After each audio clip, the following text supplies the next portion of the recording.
This is the VOA Special English Technology Report. Falling prices are fueling growth in high-speed internet services, especially in developing countries. Recently, the International Telecommunication Union released its Measuring the Information Society 2011 report. The ITU, part of the United Nations, compared access, use, and skills in 152 countries. The report says South Korea has the world's most developed economy in information and communication technology, or ICT. Sweden, Iceland, Denmark, and Finland were also among the top 5 in the ICT Development Index. The index compares 2008 and 2010 scores.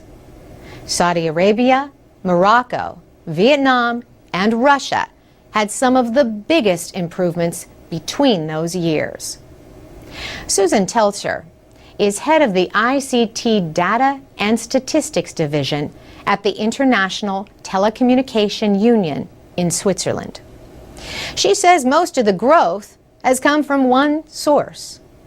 Mobile broadband is now leading the growth race among the different ICT indicators, much higher than the other key indicators that we look at, like regular mobile phone subscriptions, fixed telephone, or fixed broadband.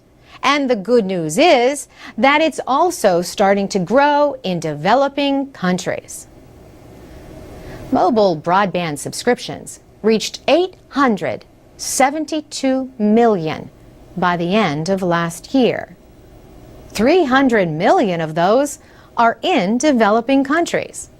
Ms. Teltscher says, if we can bring internet over the mobile phones, then we can really make a difference in terms of improving internet access also in developing countries.